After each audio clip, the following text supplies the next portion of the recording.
क्या थी दुनिया की सबसे बड़ी गलती? क्या था स्टीव जॉब और नीम करोली बाबा का कनेक्शन? कैसे और क्यों सेब ही बना एप्पल कंपनी का लोगो? स्टीव को उनकी ही कंपनी से क्यों निकाल दिया गया? अपनी फीस को पूरा करने के लिए स्टीव को क्या क्या करना पड़ा? मैं बहुत जल्दी मर जाऊंगा। ये बात हमको एक तरफ हैरान तो करती ही है, पर दूसरी तरफ ज़िंदगी में कुछ जल्दी से जल्दी करने के लिए मोटिवेट भी करती है।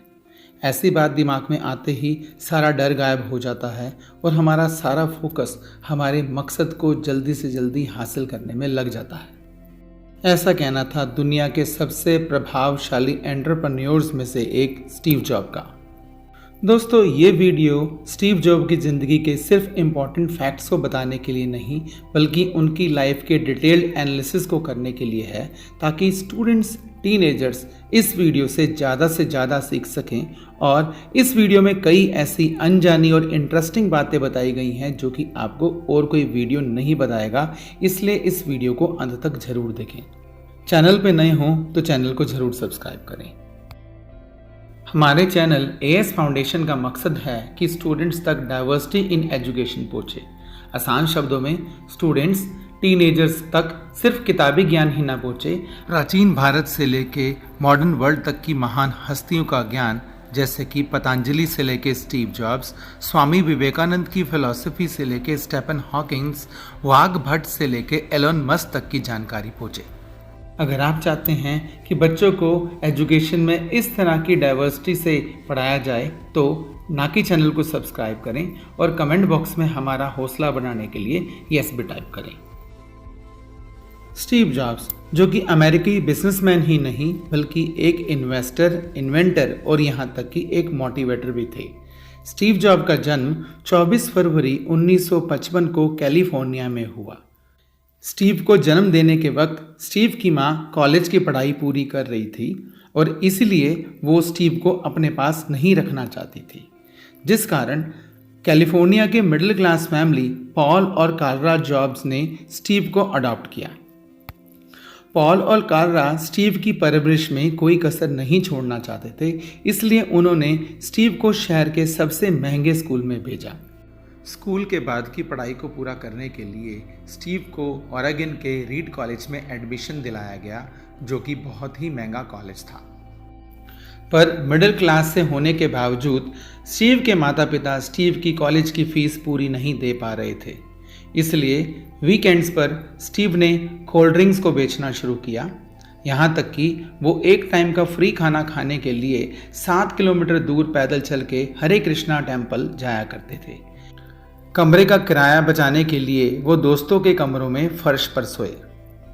इतना सब कुछ करने के बाद भी जब कॉलेज की फीस पूरी नहीं हो पा रही थी और माँ बाप की परेशानी ज्यों की त्यों बनी हुई थी, तो स्टीव ने कॉलेज की पढ़ाई छोड़ने का फैसला किया। अगर आपको हमारी मेहनत पसंद आ रही है तो अभी नाइस लिखकर कमेंट बॉक्स में कमेंट करें। अब स्टीव बेकार समय पिता के गैरेज में बिताया करते थे। इस दौरान स्टीव जॉब्स अपने पुराने साथी स्टीव वोज़नाइक से मिले। शिक्षा के क्षेत्र में लॉजिक बोर्ड्स की बढ़ती प्रसिद्धि के कारण वे लॉजिक बोर्ड्स के काम को आगे बढ़ाना चाहते थे, पर पैसे की कमी के कारण ये काम आगे ना बढ़ सका। इस दौरान स्टीव अपने एक और दोस्त रॉबर्ट फ्राइडलैंड के संपर्क में आए। स्टीव इन्हें अपना आध्यात्मिक गुरु मानते थे और इन्होंने ही स्टीव को नीम करोली बाबा के बारे में बताया, और जिस कारण स्टीव नीम करोली बाबा से मिलने के लिए प्रेरित हुए। वो उनके दर्शन करने के लिए दिल्ली आ गए और ट्रेन और बस का सफ़र करते हुए वो नैनीताल के नज़दीक कैंची धाम आश्रम पहुँचे, परंतु बाबा की मृत्यु हो चुकी थी। तो स्टीव ने अपना समय भक्तों के साथ बिताना शुरू किया और यहाँ पर उनके अनुयायियों से ध्यान लगाने की शिक्षा ली। वो बाबा जी से इतने प्रभावित हुए कि उन्होंने अपनी कंपनी का नाम बाबा जी के मनपसंद फल के नाम पर यानी कि एप्पल रखने का फैसला लिया। हमारे चैनल पर बहुत सारी देश विदेश की मशहूर हस्तियों के वीडियोस उपलब्ध हैं। ऐसे ही और ज़्यादा महान हस्तियों पर वीडियोस देखने के लिए मामूली सी ईयरली सब्सक्रिप्शन फ़ी पे करके एनरोलमेंट कराएं। अमेरिका वापस आकर स्टीव अपने काम को शुरू करने के लिए पैसा जुटाने में लग गए और उन्होंने अपने पिता की वॉल्क्सवैगन मिनी बस को बेचा। उनके दोस्त स्टीव वॉज़नाइक ने अपने प्रोग्रामेबल कंप्यूटर को बेचा और वो साथ के साथ रोनाल्ड विन से भी मिले। और साल 1976 घर के एक छोटे से गैराज से एप्पल कंपनी की शुरुआत हुई और स्टीव उस समय सिर्फ 21 सालों के थे। दिक्कतों के चलते स्टीव के तीसरे पार्टनर रोनाल्ड विन को स्टीव की एप्पल कंपनी पर विश्वास नहीं था और इसीलिए उन्होंने अपने 10% हिस्से को सिर्फ $800 में बेचने का फैसला लिया। रोनाल्ड को नहीं पता था कि वो दुनिया के सबसे बदकिस्मत इंसान बनने जा रहे हैं। एप्पल कंपनी की मौजूदा नेटवर्क के मुताबिक रोनाल्ड के 10% हिस्से की कीमत आज 23 लाख करोड़ रुपए होती, जिसे कि रोनाल्ड ने सिर्फ $800 में ही उस समय बेच दिया था।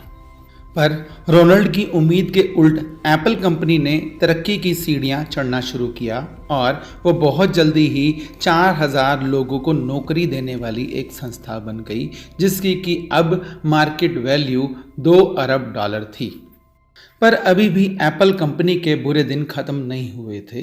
1985 में बोर्ड ऑफ डायरेक्टर्स की मीटिंग में सभी गलतियों का जिम्मेवार स्टीव को ठहरा दिया गया और साथ के साथ स्टीव को कंपनी से बाहर निकालने का फैसला लिया गया। स्टीव के लिए ये सबसे बुरे दिन थे और ये उनके जीवन में तनाव की स्थिति थी। पर धीरे धीरे स्टीव इस मुश्किल से भी उभरे और उन्होंने पिक्सर और नेक्स्ट इंक्लूसिव नाम की 2 कंपनियां शुरू की। स्टीव ने पिक्सर को एक बड़े एनिमेशन स्टूडियो में बदल दिया, जिसकी की मदद से 1995 में computer animated film toy story Steve ने बनाई, जिसे कि बेहद कामयाबी मिली और इससे स्टीव बिलियनेयर बन गए। पर उधर एप्पल कंपनी का अभी भी बुरा दौर जारी था और बोर्ड ऑफ डायरेक्टर्स को अपनी सोच बदलनी पड़ी और उन्हें स्टीव को वापस बुलाना पड़ा। स्टीव वापस आए और साथ के साथ उन्होंने अपनी कंपनी पिक्सर को एप्पल में मर्ज करने का भी फैसला लिया। साथ के साथ स्टीव ने यह भी फैसला लिया कि अब कंपनी 250 प्रोडक्ट्स के बजाय सिर्फ 10 प्रोडक्ट्स पर ही ध्यान देगी, क्योंकि कंपनी के लिए क्वांटिटी से ज़्यादा ज़रूरी क्वालिटी है। स्टीव का ये मानना था कि फोकस बहुत सारी चीज़ों के बजाय कुछ ही चीज़ों पर होना चाहिए। ऐसा करने से कंपनी का कुछ चुनिंदा प्रोडक्ट्स के ऊपर ही ध्यान रहेगा और उन्हें और बेहतर बनाया जा सकता है।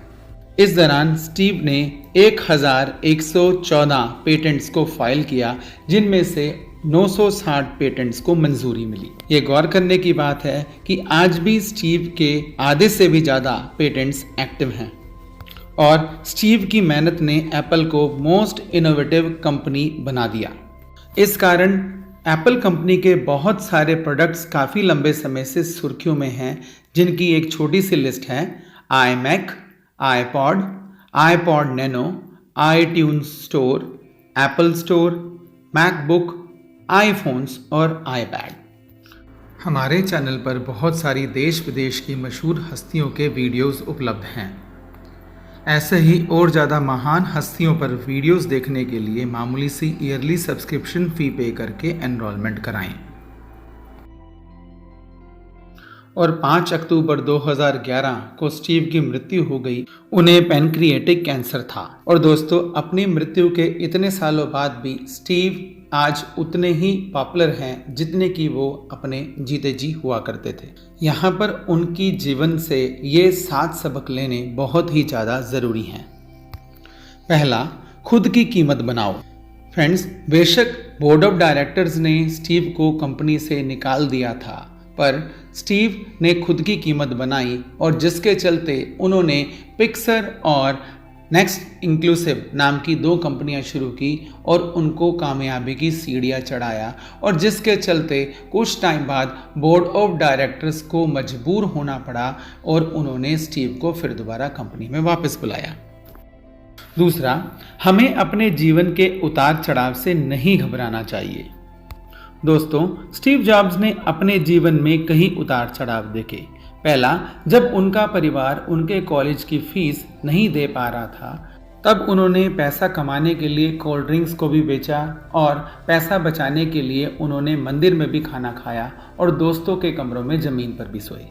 इतना ही नहीं, बाद में एप्पल कंपनी से निकाले जाने के बाद भी स्टीव ने हार नहीं मानी और उन्होंने अपनी 2 कंपनियां फिर से शुरू की और एक नई शुरुआत करते हुए इन दोनों कंपनियों को कामयाब किया। ये 2 उनकी ज़िंदगी के ऐसे 2 महत्वपूर्ण उदाहरण हैं जो कि हमको बताते हैं कि वो कभी भी मुसीबतों से हारे नहीं, बल्कि उन्होंने उनका डट कर सामना किया। तीसरा, स्टीव हमेशा कहते थे कि इंसान को ज़िंदगी में स्पिरिचुअलिटी यानी कि आध्यात्मिकता, धार्मिक भावनाएं और मेडिटेशन को कभी भी नहीं छोड़ना चाहिए। देखा असल में जाता है कि इंसान कामयाब होने के बाद इन तीनों चीज़ों को ज़्यादा समय नहीं दे पाता, पर स्टीव जॉब्स की ये स्टोरी हमको बताती है कि उन्होंने अपने ज़िंदगी के मुश्किल समय में भी इन चीज़ों का साथ नहीं छोड़ा। कामयाबी के शिखर पर होने के बावजूद भी स्टीव आध्यात्मिकता से जुड़े रहे और यहाँ तक कि मार्क जुकरबर्ग, जिन्हें कि हम फेसबुक के फाउंडर के तौर पर जानते हैं, फेसबुक की शुरुआत करने से पहले इन्हें आध्यात्मिकता और नीम करोली बाबा के बारे में बताने वाले स्टीव ही थे। चौथा सबक, स्टीव हमेशा कहा करते थे कि कामयाब होने के लिए आपको अच्छा परिवार, अमीर माता पिता और अच्छी पढ़ाई ही काफ़ी नहीं है। अगर आपकी सोच और इरादे नेक हैं तो आप ज़िंदगी में कुछ भी कर सकते हैं और बड़ी से बड़ी मुसीबतों का भी आसानी से सामना कर सकते हैं। 5वां सबक, इंसान को अपने जीवन में अपने माता पिता को अहमियत देनी चाहिए।